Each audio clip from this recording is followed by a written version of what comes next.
오늘 하나님 말씀은 누가복음 10장 38절에서 42절까지 말씀입니다. 신약성경 111쪽에 있습니다. 누가복음 10장 38절에서 42절까지의 말씀을 한 절씩 교독하고 42절은 함께 읽겠습니다. 그들이 길 갈 때에 예수께서 한 마을에 들어가심에 마르다라 이름한 한 여자가 자기 집으로 영접하더라.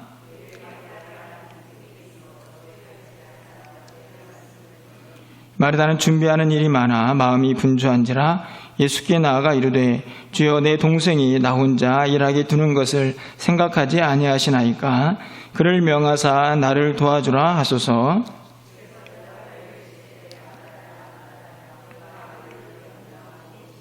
(42절입니다) 몇 가지만 하든지 혹은 한 가지만이라도 족하니라. 마리아는 이 좋은 편을 택하였으니 빼앗기지 아니하리라 하시니라. 아멘. 할렐루야. 오늘도 함께 예배하는 우리 모든 성도님들을 환영하고 축복합니다. 본당에서 예배하고 또 각자의 저수에서 또 영상으로 예배하는 우리 모든 성도님들의 심령 가운데 하나님께서 예배하시는 은혜가 충만하게 적어넘치는 귀한 시간 되기를 소망합니다. 오늘은 주일이기도 하지만 광복절이라고 해서 또 국가적으로 국경일로 지키는 날이기도 합니다.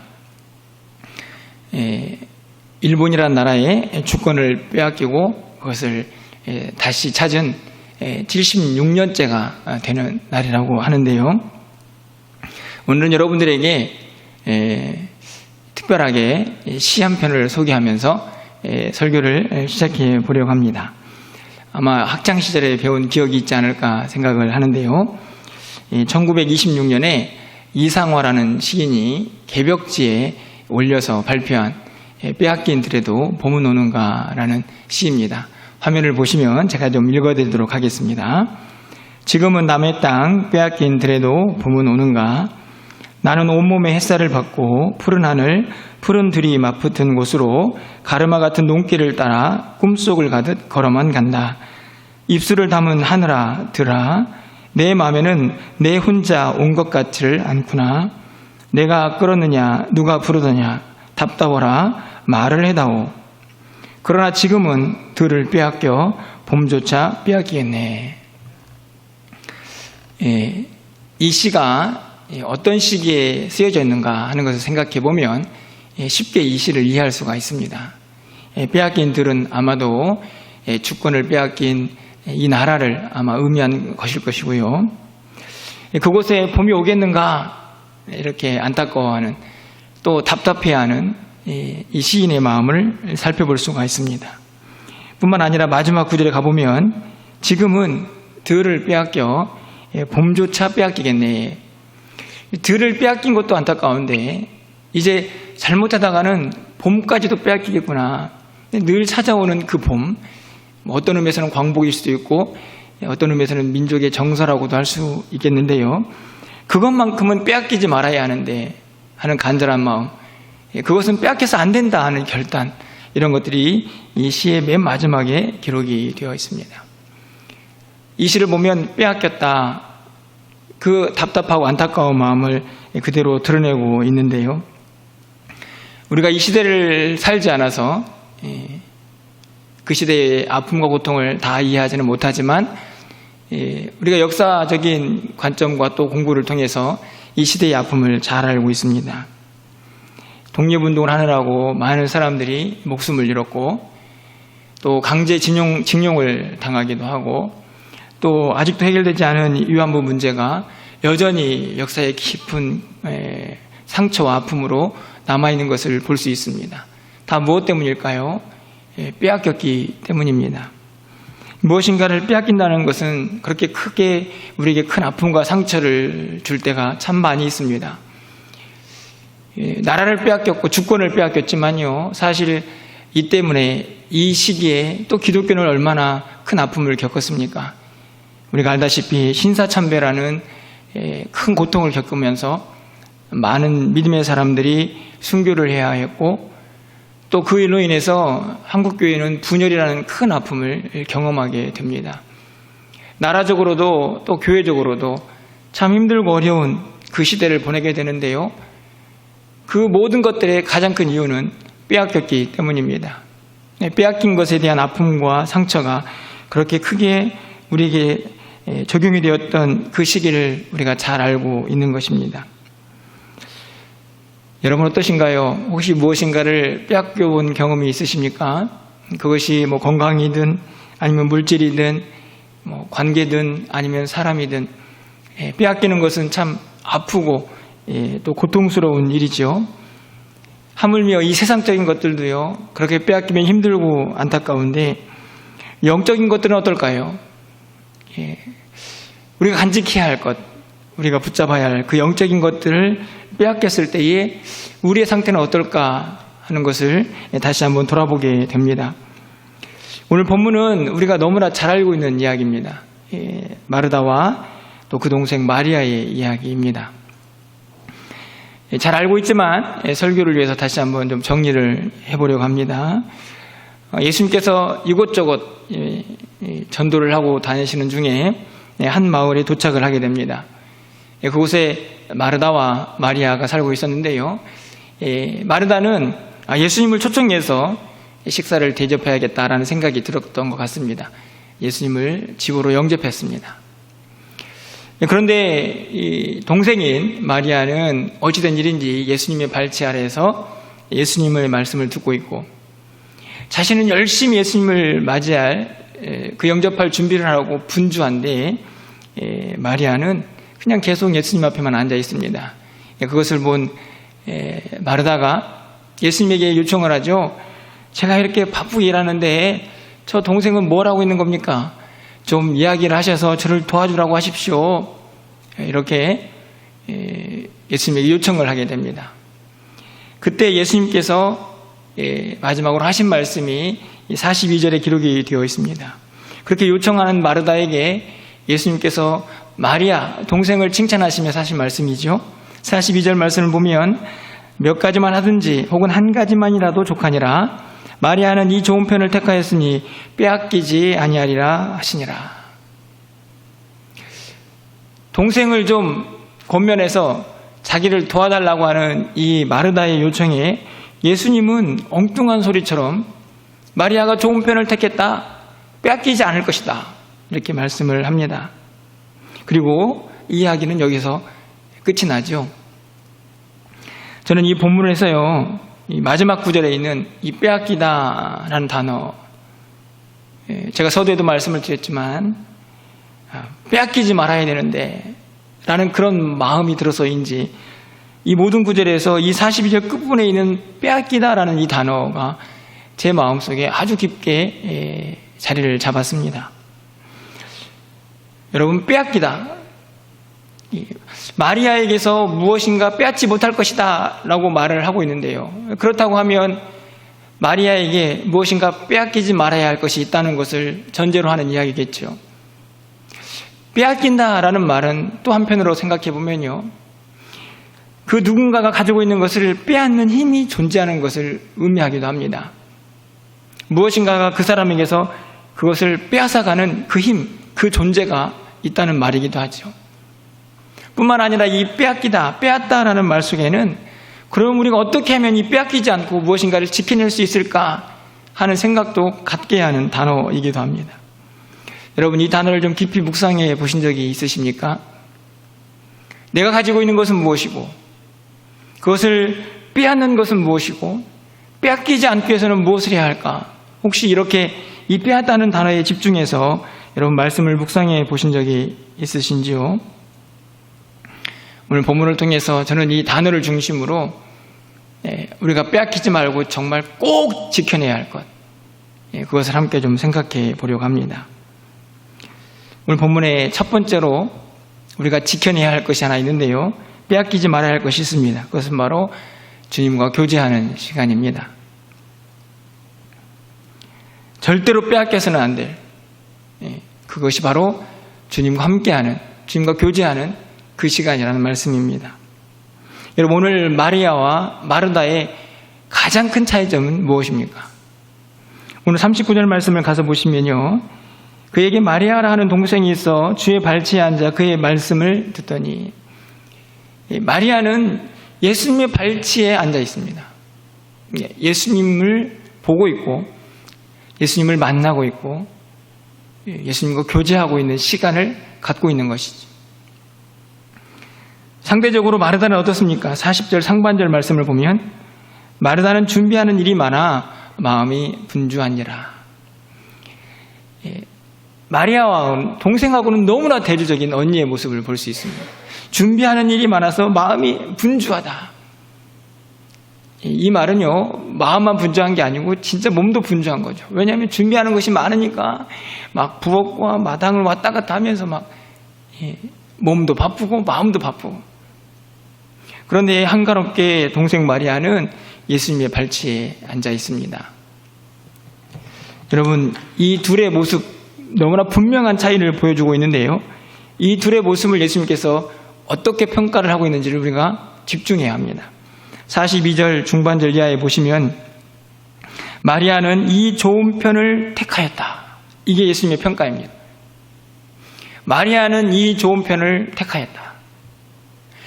예수님의 발치 앞에 앉아있는 마리아, 분주한 마르다, 이 둘을 예수님께서 이렇게 평가를 하시는 거죠. 마리아는 이 좋은 편을 택하였다. 예수님께서 갑자기 선택의 문제를 가지고 나옵니다. 좋은 편을 선택했다.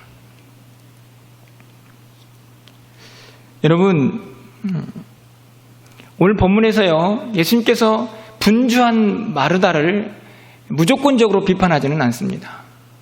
그렇죠? 오늘 예수님께서 정말 하시고 싶은 이야기는 선택의 문제, 다시 말하면 우선순위를 어디에 두고 무엇을 먼저 선택할 것인가, 무엇이 중요한지를 알고 있느냐 하는 문제를 말씀하고 있는 것입니다. 좋은 편을 택하였다. 다시 말하면 지금 마리아가 하고 있는 행동이 무엇입니까? 바로 예수님의 발치 앞에 앉아 있는 것이죠. 다시 말하면 주님과 교제하는 시간입니다. 주님을 만나는 시간이죠. 분주한 마르다가 무조건적인 비판의 대상이 되는 것이 아니고, 지금은 예수님이 오셨으니 예수님을 만날 시간, 그것이 그의 삶의 가장 우선순위가 되어야 한다는, 그래서 예수님을 교제하고 예수님과 만나는 그 시간이 가장 먼저 선택되어야 할 것이라는 사실을 예수님께서 말씀하고 있는 것입니다. 매우 중요한 문제이죠. 여러분, 이 세대를 살고 있는 우리 모두가 사실 바쁘지 않은 사람이 있습니까? 사실은 어찌 보면 분주해야죠. 해야 할 일이 많기 때문입니다. 하지만 분명하게 말씀하죠.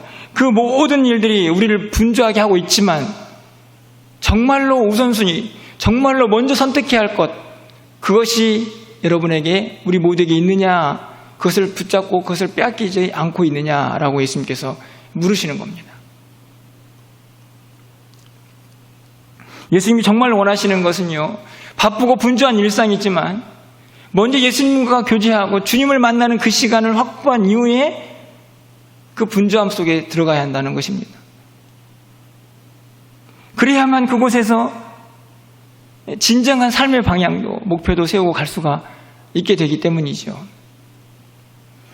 여러분, 다시 이 본문을 보면요, 결국 마르다는요, 예수님과 교제하는, 주님과 교제하는 그 시간을 무엇 때문에 빼앗긴 것입니까? 분주함 때문에 빼앗긴 것이지. 절대로 빼앗기지 말아야 할 그 주님과의 교제의 시간을 마르다는 분주해서 빼앗기게 됩니다. 여러분, 우리도 마찬가지입니다. 먼저 주님을 만나고 주님과 교제하는 그 시간을 가져야 한다라고 말씀을 하고 있지만 이 세상이 너무 바빠서 마르다처럼 주님을 만나는 그 시간을 빼앗기는 일이 얼마나 많이 있습니까?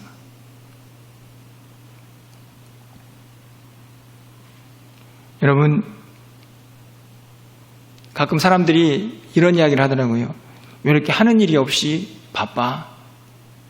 하는 일이 없이 바빠.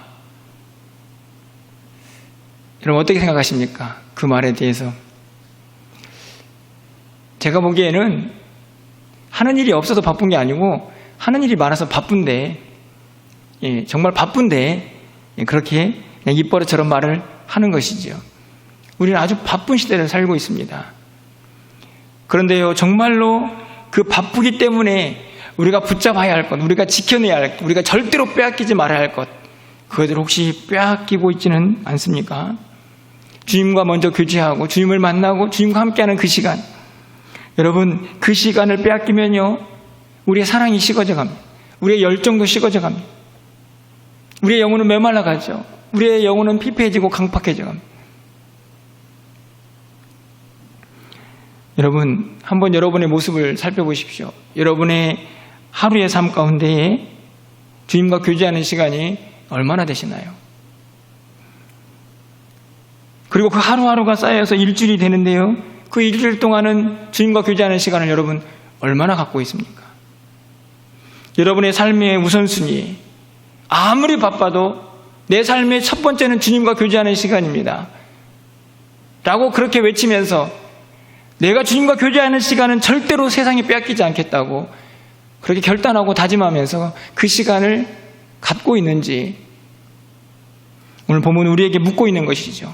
첫 번째로 절대로 빼앗기지 말아야 할 그것은 바로 주님과 교제하는 시간임을 우리가 잊어서는 안 된다는 말씀입니다. 두 번째로 우리가 빼앗기지 말아야 할 것이 있습니다. 마리아의 모습에서 확인이 되고 있습니다. 39절 말씀을 다시 한번 볼까요? 그에게 마리아라는 동생이 있어 주의 발치에 앉아 그의 말씀을 듣더니, 주의 발치에 앉아서 그가 한 행동이 무엇입니까? 주님이 하신 말씀에 귀를 기울이고 있죠. 말씀을 듣습니다. 두 번째로 빼앗기지 말아야 할 것은 바로 하나님의 말씀입니다. 여러분 42절 하반절 말씀을 다시 가서 보시면 예수님께서 마리아에게 하신 말씀입니다. 마리아는 이 좋은 편을 택하였으니 빼앗기지 아니하리라. 이 마리아가 선택해서 빼앗기지 않겠다고 말씀하시는 그 내용이 무엇일까? 구체적으로 드러나 있지는 않습니다. 하지만 지금 이 마리아가 하고 있는 행동을 보십시오. 예수님의 말씀을 듣고 있습니다. 다시 말하면 그가 빼앗기지 않겠다고 하신 그 말씀 중에 이 예수님이 하신 말씀, 그가 듣고 있는 이 말씀, 그것과 무관하지 않다는 사실을 오늘 본문에서 우리는 깨달을 수가 있는 것이죠. 마리아가 선택한 것이, 그 좋은 것이 무엇인지 우리는 확실히 알 수 없지만 분명한 것은 예수님의 말씀과 연관이 되어 있다는 사실을 우리는 분명히 깨달을 수가 있다는 말씀입니다. 마리아는 말씀을 붙잡고 있었습니다. 말씀을 들을 수가 있었습니다. 여러분, 우리에게 하나님의 말씀이 왜 중요합니까? 하나님의 말씀은요, 우리의 삶의 기준이기 때문에 그렇습니다. 그 말씀이 있어야 내가 어디로 가야 할지, 어떤 행동을 해야 할지, 내 삶의 목표는 어떻게 정해야 할지를 분명하게 알 수가 있는 것이죠. 이 말씀은요, 이 세상 사람들과 기독교인들, 그리스도인들을 구분하는 아주 중요한 기준점입니다. 왜냐하면 그 말씀을 가진 사람은, 그 말씀을 빼앗기지 않는 사람은 그 말씀대로 살아가기 때문입니다. 여러분, 이 세상을 보십시오. 많은 사람들이 방향을 잃고 길을 잃고 우왕좌왕합니다. 무엇 때문일까요? 기준이 없기 때문입니다. 상황에 따라서 이렇게 생각하기도 하고 저렇게 생각하기도 하죠. 하지만 오늘 성경은 분명히 말씀합니다. 믿는 사람들은 말씀을 빼앗겨서는 안 된다. 그 말씀이 우리에게 생명이 되고 그 말씀이 우리의 삶의 기준이 되어서 그 기준을 가지고 생각하고 판단하고 결정하고 행동할 수가 있기 때문입니다. 여러분, 누가복음 11장 28절 말씀, 바로 뒤에 이어지는 말씀인데, 예수께서 이르시되 오히려 하나님의 말씀을 듣고 지키는 자가 복이 있느니라. 여기서 지킨다, 말씀을 듣고 지키는 자가 복이 있다. 여기서 지킨다는 말은 행동한다, 순종한다는 말이기도 하지만요, 실제적으로 말씀을 마음속에 간직하는 것도 의미합니다. 말씀을 마음속에 간직하고 빼앗기지 않아야만 그렇게 살 수가 있기 때문입니다. 성경의 말씀 속에 지키다라는 말이 아주 자주 등장을 하죠. 그 말씀은요, 한편으로 순종의 의미도 있지만요, 그 말씀을 빼앗기지 않냐고 지켜낸다는 말씀도 동일하게 포함이 되어 있습니다. 예수님께서 우리에게 말씀을 지켜내기를 바라고 계시는 것이죠. 그 사람이 진짜 복 있는 사람이다. 그 사람이 말씀을 따라 살아갈 수가 있기 때문입니다. 마태복음 13장에 보면 예수님께서 씨 뿌리는 말씀의 비유를 우리가 볼 수 있습니다. 여러분, 13장 4절 말씀을 가서 보시면요, 뿌릴 새에 덜어는 길가에 떨어짐에 새들이 와서 먹어버렸고, 이 씨 뿌리는 부위를 보면 밭이 4가지가 나오는데 첫 번째 상태의 밭입니다. 길가에 떨어진 씨앗이죠. 새가 날아와 먹어버렸습니다. 예수님께서 이 구절을 어떻게 해석하시나요? 마태복음 13장 19절 말씀입니다. 아무나 천국 말씀을 듣고 깨닫지 못할 때에는 악한 자가 와서 그 마음에 뿌려진 것을 빼앗나니 이는 곧 길가에 뿌려진 자요. 여기에서도 빼앗다라는 말이 등장을 합니다. 길가에 뿌려진 말씀. 새가 와서 먹는데요. 그 새가 와서 먹는다는 표현을 예수님께서 정확하게 뭐라고 해석하십니까? 그 마음에 뿌려진 것을 누군가가 빼앗아가는 것이다. 무슨 말입니까? 지켜내지 못한 것이. 무엇을요? 말씀을. 뿌려진 말씀을 지켜내지 못하는 것입니다. 그런데 그 대상이 누구입니까? 그 말씀을 빼앗는 자가 누구인가요? 악한 자. 악한 자. 좀 포괄적인 의미일 수 있겠지만요. 이 악한 자의 가장 강력한 존재의 힘은 사탄입니다. 어떻게 해서든지 말씀이 우리 안에 뿌려지지 않도록 말씀이 떨어지는 족족 다 빼앗아가 버려요. 그래서 무엇을 해야 합니까? 말씀을 지켜내야죠. 말씀을 빼앗겨서는 안 됩니다. 빼앗기는 순간 우리의 정체성이 송두리째 흔들리기 때문이죠. 여러분 오늘도 말씀을 듣고 있지 않습니까?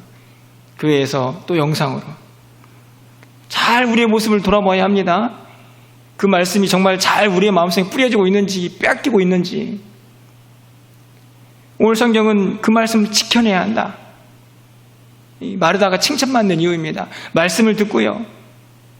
그 말씀 앞에 있는 그 마리아가 결국 그 말씀을 지켜내는 우리의 모습이기를 주님께서 바라고 계시는 것입니다. 여러분 이 세상의 모습을 좀 보십시오. 또 우리 그리스도인들의 모습을 좀 보십시오. 세상 속에 있는 그리스도인의 모습들. 왜 그렇게 올곧게 한계를 가지 못합니까? 말씀을 지키지 못하기 때문입니다. 다 빼앗겨서 갈팡질팡하고 좌로 우로 치우치고 하나님이 원하시는 그 길만을 바르게 가지 못하는 이유는요. 말씀을 지켜내지 못하기 때문입니다. 그래서 우리는 반드시 기억해야 합니다. 말씀을 빼앗기지 말아야 한다고.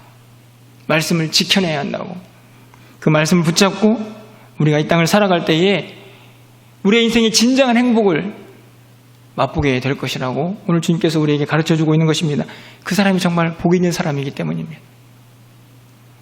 세 번째로 우리가 빼앗기지 말아야 할 것이 있습니다. 마르다를 향한 예수님의 대답 속에서 세 번째 것을 찾아볼 수 있습니다. 그것은 바로 우리 마음속에 있는 기쁨입니다. 여러분 41절 말씀을 가서 보실까요? 주께서 대답하여 이르시되 마르다야 마르다야 내가 많은 일로 염려하고 근심하나. 여러분 이 말이 얼마나 역설적입니까? 지금 여러분 이 마르다가요 무엇을 하고 있나요? 예수님을 자기 집에 초대해가지고 그 예수님을 대접하려고 준비하고 있지 않습니까? 그런데 예수님께서 마르다의 마음을 꿰뚫고 하신 말씀은 네가 염려하고 근심이 많다. 아니 자기가 자원해가지고 지금 예수님을 초대했습니다. 그 예수님을 대접할 마음으로 지금 열심히 준비하고 있습니다. 그러면 그 마음속에 무슨 마음이 일어나야 할까요? 기뻐해야죠. 그렇지 않습니까? 기뻐해야죠. 아, 내가 예수님 대접하는구나. 저렇게 전도하시면서 힘드신데 내가 예수님 대접하는구나. 그 자체만으로도 막 기쁘고 즐거워야 하지 않습니까? 그런데 어찌된 일인지 염려하고 근심한다. 그런데 여러분 이 마르다의 마음속에 그 마음만 있었던 건 아닌 것 같습니다. 여러분 보십시오. 40절 말씀을 좀 가서 보시면요. 마르다는 준비하는 일이 많아 마음이 분주한지라 예수께서 나아가 이르시되 주여 내 동생이 나 혼자 일하게 두는 것을 생각하지 아니하시나이까. 그를 명하사 나를 도와주라 하소서.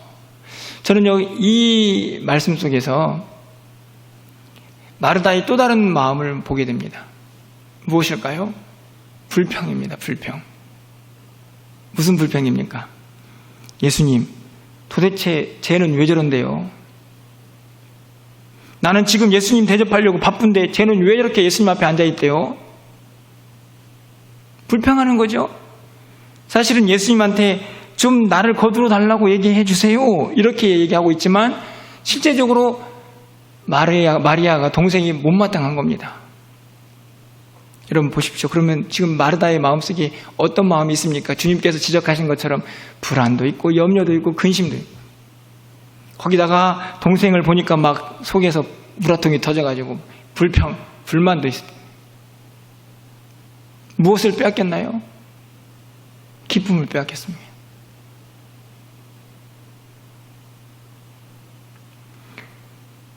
여러분 한번 생각해 보십시오. 왜 이 마르다는 그 기쁨을 빼앗겨 버렸을까요?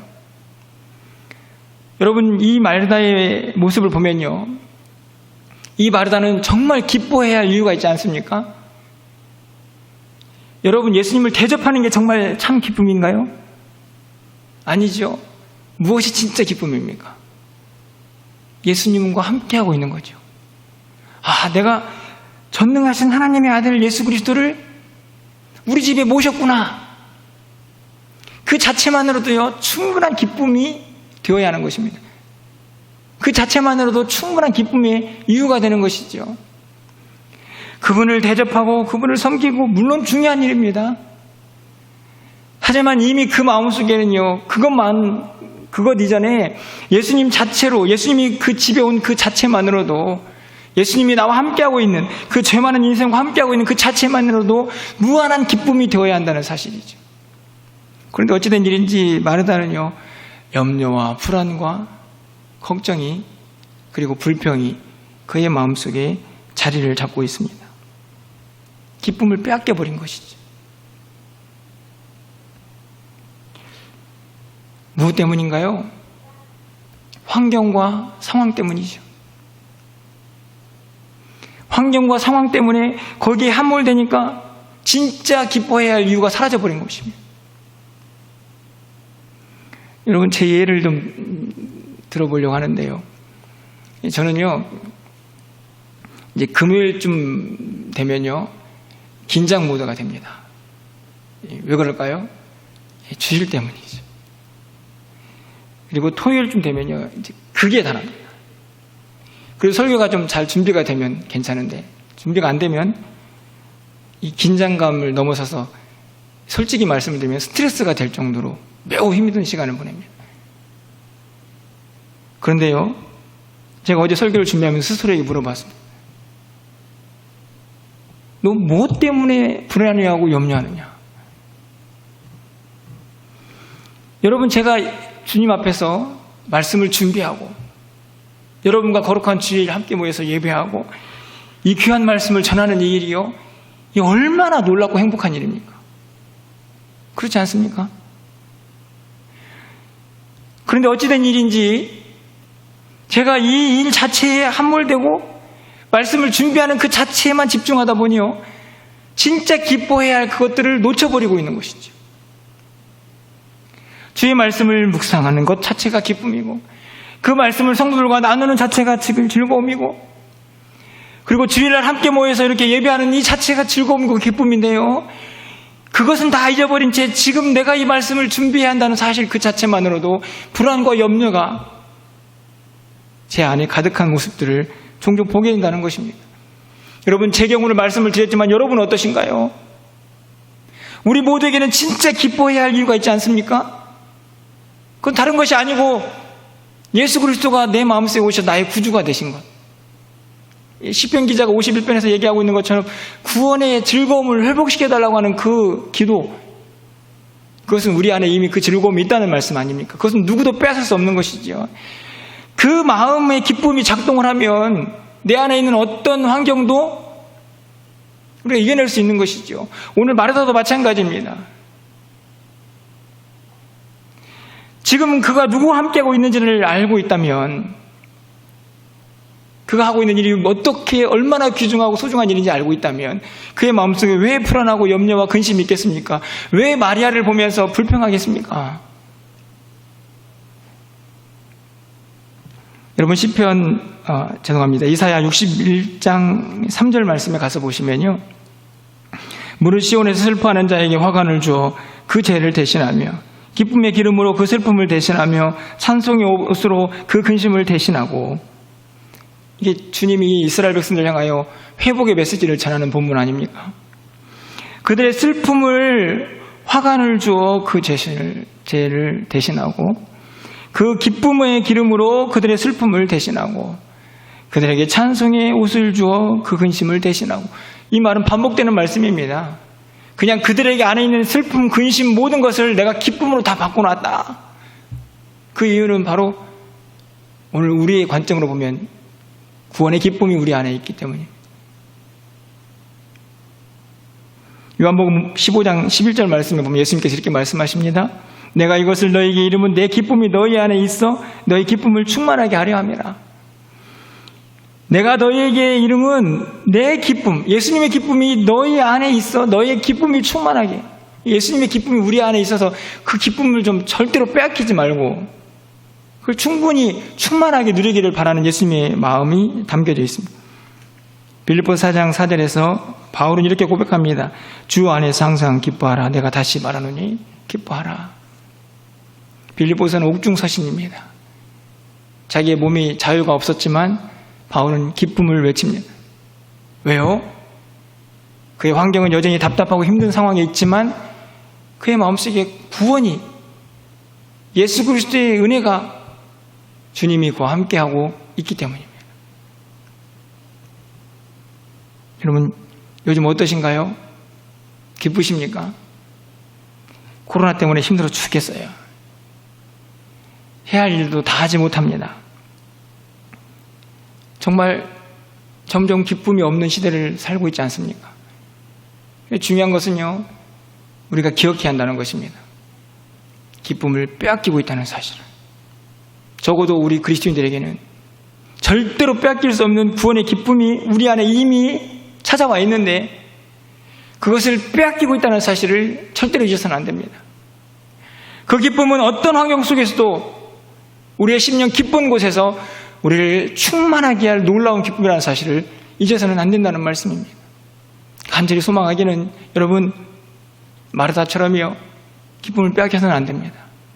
여러분이 어떤 상황에 어떤 처지에 놓여있든지 간에 이 기쁨을 항상 지켜내시기를 주님의 이름으로 간절히 소망합니다. 여러분 말씀을 좀 정리해 봅니다. 제가 여러분에게 세 가지 것, 오늘 본문을 통해서 반드시 빼앗기지 마시고 지키십시오. 세 가지를 말씀을 드렸습니다. 첫 번째는요, 주님과 교제하는 시간입니다. 두 번째로는 하나님의 말씀입니다. 그리고 세 번째로는 우리 안에 있는 구원의 기쁨입니다. 절대로 빼앗기지 마시기를 바랍니다. 말씀을 맺겠습니다. 제가 어떤 글을 읽다 보니까요, 나이를 먹으면서 세월에 빼앗기는 것이 있다고 합니다. 세월에 빼앗기는 것. 여러분 세월에 무엇을 빼앗기십니까? 많은 것들이 있죠. 그런데 그 중에 하나, 근육량. 30세가 지나면 그 이후로부터는 우리 몸에서 점점 근육량이 줄어든다고 합니다. 세월이 우리 몸의 근육을 빼앗아가는 것이죠. 그래서 제가 그래, 그럼 나는 빼앗기지 않겠다. 이 아심차게 마음을 먹고 제 목양실에다가 헬스기구를 크게 하나 들여놨습니다. 요즘 홈트라고 아십니까? 홈트. 이제 헬스장을 코로나 때문에 잘 못 가니까 사람들이 홈 트레이닝이라고 그래가지고 집에다가 막 헬스기구를 막 사놓은 거죠. 저도 홈트는 하지만 오트, 사무실 트레이닝을, 오피스 트레이닝을 준비하고 있습니다. 여러분에게 한번 묻고 싶습니다. 과연 저는 세월에 빼앗기는 제 근육을 지켜낼 수 있을까요? 어떻게 생각하십니까? 두고 봐야 알겠죠. 하지만 여러분 분명한 것이 있습니다. 제 곁에 아무리 멋지고 좋은 헬스기구가 있으면 무엇 합니까? 그 기부를 어떻게 사용하는지 아무리 많이 알고 지식적으로 해박하면 무슨 소용이 있습니까? 그렇게 많은 지식을 알고 제 옆에 좋은 헬스기구가 있다고 해도 세월 앞에서 빼앗기는 제 근육을 지켜낼 수 있을까요? 아니죠. 어떻게 하면 지켜냅니까? 헬스기를 붙잡고 힘들고 어려워도 씨름해야 됩니다. 땀을 흘리고 좀 한계도 극복하면서 그렇게 싸워갈 때 근육을 지켜낼 수 있겠죠. 저는 우리 신앙생활도 마찬가지라고 생각합니다. 제가 여러분에게 오늘 빼앗기지 말라고 몇 가지를 말씀을 드렸습니다. 지식적으로는 다 이해할 수 있습니다. 그거 아무리 알고 있으면 여러분 빼앗기지 않을까요? 여러분, 우리 곁에는요 하나님의 생명의 말씀이 있습니다. 그렇죠. 우리의 모든 삶의 방향과 또 해야 할 일들, 그 모든 정보가 다 담겨 있는 귀한 생명의 말씀이죠. 여러분, 이 곁에 있으면 무엇합니까? 이 말씀 붙잡고 말씀대로 살려고 씨름하고, 내 안에서 기쁨이 빼앗길 때마다 빼앗기지 않으려고 붙잡고 씨름하고, 그렇게 치열하게 몸부림쳐야 빼앗기지 않고 지켜낼 수가 있는 것입니다. 여러분, 그럴 때요 분명한 것은 하나님이 우리의 그 싸움에, 그 처절한 몸부림에 외면하지 않으신다는 것입니다. 하나님이 우리를 지켜주십니다. 우리를 도와주십니다. 정말로 우리가 지켜내야 될 것들을 지키려고 몸부림칠 때에 하나님께서 우리를 도와주십니다. 그것을 지켜낼 수 있도록. 그것이 우리의 믿음입니다. 여러분, 이 말씀을 좀 꼭 기억하시고, 여러분 이 땅을 살아가는 동안에요 여러분 절대로 빼앗겨서는 안 될 것들은 빼앗기지 마셔야 합니다. 빼앗기면요 아픕니다. 빼앗기면요 고통이 찾아옵니다. 그것을 만회하기까지는 참 많은 시간이 걸립니다. 그러니 빼앗기지 말아야죠. 애초부터 빼앗겨서는 안 됩니다. 여러분, 최선을 다하여 여러분이 이미 여러분에게 주신 하나님의 놀라운 기쁨, 그리고 생명의 말씀, 그리고 주님과 교제해야 할 그 시간들 절대로 빼앗기지 마시고 그 안에서 예배하신 풍성하신 은혜를 마음껏 받아 누리는 저와 여러분 되시기를 주님의 이름으로 축원합니다.